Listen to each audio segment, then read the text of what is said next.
Let's move on to another team in the ACC, because that conference, more than any other major conference, has been owned by one team in particular more than any other over the last decade. It's been Clemson and everybody else. Miami with Mario Cristobal and that new staff he's put together. Do you think you could see a scenario where Miami really starts to challenge Clemson in the years ahead? No doubt about it. I don't know if it's this year. I don't think they've had enough time to clearly get acclimated. But I do think what you're going to see in Mario Cristobal's first year as the head coach of Miami is them taking some of the talent that's in South Florida and what they have, but really giving them a sense of physicality. You know, that's what he brought to Oregon. So right away, what I think of, especially a guy who's a former offensive line coach, is maximizing the most of that group, running the football, playing tough, sound defense.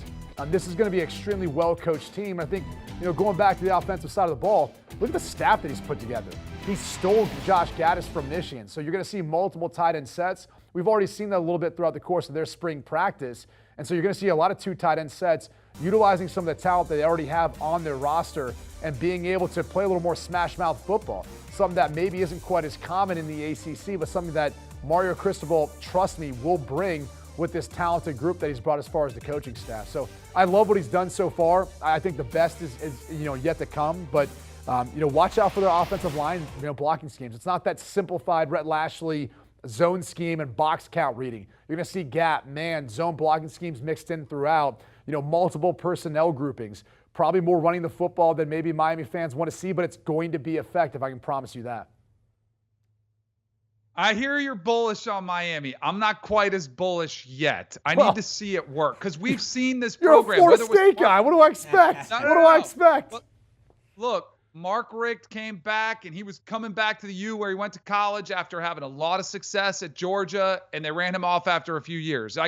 And this is by far the most optimism they've had since then, and I think they're giving Mario Cristobal the resources, which is most important. You mentioned Josh Gaddis, but I think it's interesting because he won the award for the best assistant coach in college football, and yet he wasn't calling the plays for Michigan. Jim Harbaugh took the play calling duties back from him to get back to what Michigan wanted to do. Remember, Josh Gaddis was brought in from Alabama to make it cutting edge and new, and that experiment didn't work with the likes of Shea Patterson, so they kind of went back to old school smash mouth. So I don't know what they're going to do offensively. Kevin Steele's a guy on the defensive side of the ball. I like him a lot. He's been around a long time. I think that's a solid one. Charlie Strong, co-defensive coordinator. I like that one.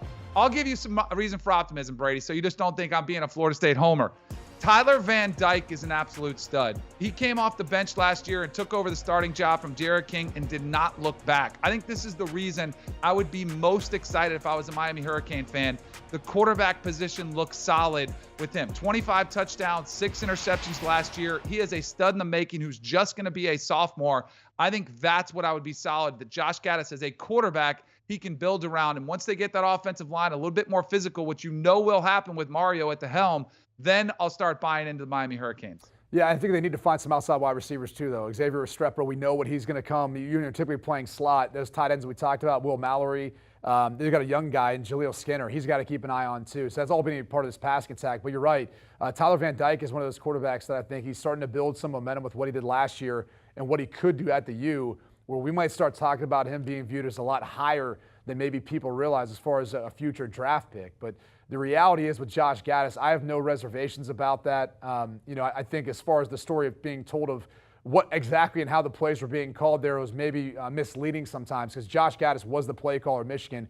He'll bring a lot of that down to Miami. That's one of the reasons why Mario Cristobal felt comfortable hiring him and being able to convince him to go away from what was the best season we've seen at Michigan under Jim Harbaugh. Under Jim Harbaugh. Sometimes mix up those two. By the way, another team they're not playing their spring game in their stadium. They're playing. They're over here at the soccer Inter Miami. Yeah, Fort Lauderdale. They're Inter Miami. That's where they'll be playing this one. Well, they don't have really their own stadium anyway. Hard Rock. Yeah, the Hard Rock. Yeah, I mean, come on. It's a great venue. Yeah, for the Dolphins. They're having an F1 race there soon. Not for. I mean, you really having that many students travel there from. It's Miami. no Kinnick Stadium. It's no Kinnick Stadium or Doak. Hassel. I don't know why Brady's all of a sudden a Miami homer. I'm telling you, their stadium is an issue. Okay, hey, better record next year. Who has a better record next year, Miami or Florida State? I'm taking Miami. My money's on Miami.